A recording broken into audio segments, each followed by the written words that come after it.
दोस्तों नमस्कार, मैं विकास कुमार, आपका दोस्त और बिजनेस कोच। दोस्तों, फ्री व्यापार स्कूल में आपका स्वागत है। आज छठ का भी पर्व है, तो आप लोगों को छठ की बहुत बहुत हार्दिक बधाइयाँ, शुभकामनाएं। आप छठ को अच्छी तरह से मनाएं। तो दोस्तों, बहुत सारे एप्लीकेंट्स हैं जिनकी एलईसी चल रही है, एनओसी के प्रोसेस चल रहे हैं। दोस्तों, आप लोगों के प्रयास से, आप लोगों की कड़ी तपस्या से, मेहनत से आप लोगों ने एलओआई लिया। एलओआई मिलने के बाद आप लोगों ने एनओसी के प्रोसेस को भी ऑलमोस्ट कंप्लीट कर दिया है, और उसमें कुछ प्रॉब्लम्स आ रही हैं। उन चैलेंजेस को आप फेस कर रहे हैं। वो चाहे जो भी नॉन कॉम्प्लायंसेस की इश्यूज आ रही हों, उनको आप रेक्टिफाई करवा रहे हैं, या फिर जो डिपार्टमेंटल इश्यूज हैं उनको आप कंप्लीट करवा रहे हैं। बट दोस्तों, ये कहना है कि एनी हाउ आप जो है एनओसीज को अपना ले आइए और फाइनल डीएमएनओसी लेके आप कंपनी को सबमिट कीजिए। तो दोस्तों, वहां पे कुछ इश्यूज आ रही हैं। National highway authority of India का जो एनओसी लेना है, वहां पे जो एक प्रोविजन है कि अगर कोई इंटरसेक्शन हो रहा है या फिर क्लस्टरिंग का केस बन रहा है कि पेट्रोल पंप के बीच में जो डिस्टेंस होनी चाहिए वो फुलफिल नहीं हो रही है, इस केस में जो 7 मीटर का एक सर्विस रोड आपको प्रोविजन दिया गया है, तो उस सर्विस रोड को बनाने के लिए जो भी इन्वेस्टमेंट होगा वो एप्लीकेंट को करना होता है। और साथ में ये फाइल सबसे पहले अप्रूव होने के लिए जाती है मिनिस्ट्री में, ministry of transport and highways को। अब वहां से जब ये अप्रूव होके आती है, फिर आगे के प्रोसेस होते हैं। रिलैक्सेशन का मतलब ये नहीं है कि आपको वहां पे बनाना नहीं पड़ेगा, वो आपको कंस्ट्रक्शन करना ही पड़ेगा। नेशनल हाईवे के एनएचआई की ऑफिस है, वहां से कंप्लीट नहीं हो रहा है, वहां से ये नहीं हो पा रहा है, उनके पास अथॉरिटी नहीं है, इस वजह से ये मिनिस्ट्री को फाइल्स जा रही हैं। और इसमें सबसे ज्यादा प्रॉब्लम्स आ रही हैं आज की डेट में एनएच के एनओसीज को लेके, जहां पे मिनिस्ट्री को ये फाइल जा रही हैं रिलैक्सेशन के केस में। तो दोस्तों, आप लोग तैयार रहिए कि अगर कोई इश्यूज आ रही हैं, सेफ्टी ऑडिट करवा के उसकी रिपोर्ट लगा के फाइल मिनिस्ट्री को जाएगी, और वहां पे जाने पे थोड़ा सा डिले होता है, थोड़ा सा टाइम लगता है, थोड़ा क्या काफी टाइम भी लग सकता है, क्योंकि मिनिस्ट्री में बहुत सारे केसेस जा रहे हैं, तो इसमें थोड़ी सी दिक्कत है। साथ में दोस्तों, मैं आपको बता दूं कि जिनका एलईसी चल रहा है, जहां पे कुछ इश्यूज आ रही हैं, बहुत सारे लोकेशंस पे एलईसी फेल हो रही हैं, उसके डिफरेंट डिफरेंट रीजंस आ रहे हैं मेरे सामने। कुछ रीजंस ऐसे हैं कि एप्लीकेंट को खुद नहीं पता थी कि उनकी जमीन के सामने किसी और की जमीन है। जब उन्होंने फाइनल मैप के थ्रू उसका मेजरमेंट करवाया तो पता चला कि उनकी जो जमीन है वो सामने किसी और की आ रही है।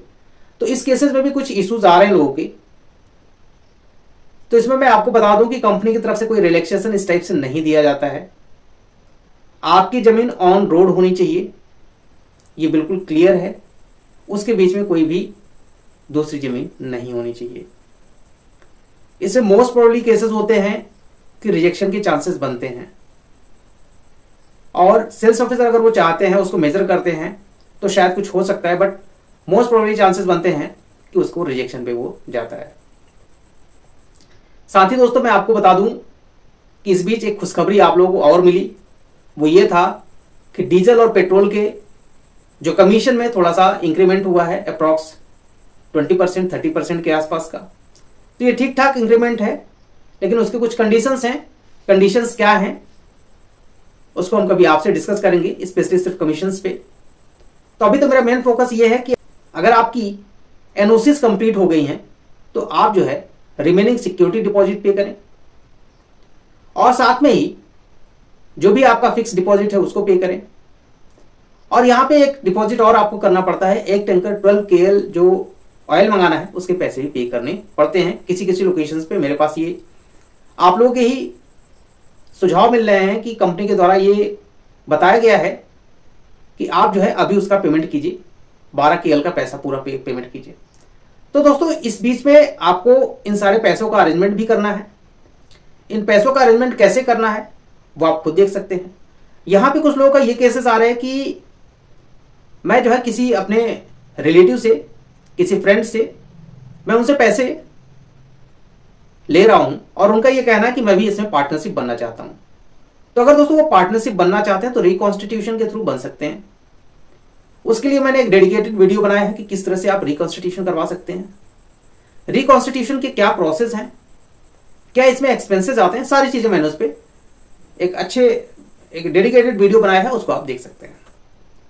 तो दोस्तों मैं आशा करता हूं कि आप सभी लोग अपने प्रयासों से उसको एनओसी को ले आइए, और ड्राइंग जैसी भी है ड्राइंग के अकॉर्डिंग ही सारा कंस्ट्रक्शन आप करवाइए, क्योंकि अगर ड्राइंग के अकॉर्डिंग आप कंस्ट्रक्शन नहीं कराएंगे तो बाद में फिर कमीशनिंग में आपको इशू होगी। क्योंकि जब कंस्ट्रक्शन हो जाता है तो फाइनल एनओसी के लिए national highway authority of India के पर्सन्स आते हैं, और ड्राइंग के अकॉर्डिंग उनको सारी चीजें चाहिए होती हैं। तो प्लीज आपसे रिक्वेस्ट है कि अगर आप कंस्ट्रक्शन करवा रहे हैं तो जो भी आपकी ड्राइंग है ड्राइंग के अकॉर्डिंग ही आप कंस्ट्रक्शन करवाएं, उसमें कोई भी अपनी तरफ से ऐड या रिमूव चीजें ना करें। ठीक है दोस्तों, आप लोगों से एक रिक्वेस्ट ये भी है कि आप वीडियोस को देखते हैं तो प्लीज आप वीडियो को लाइक जरूर करें अगर वीडियो अच्छी लगी हो, और अगर आप चैनल पर नए हैं तो प्लीज चैनल को सब्सक्राइब कर दीजिए, जिससे मेरी आने वाली वीडियोस का नोटिफिकेशन आपको मिलता रहे। ठीक है, तो दोस्तों मिलते हैं नेक्स्ट वीडियो में, तब तक के लिए धन्यवाद।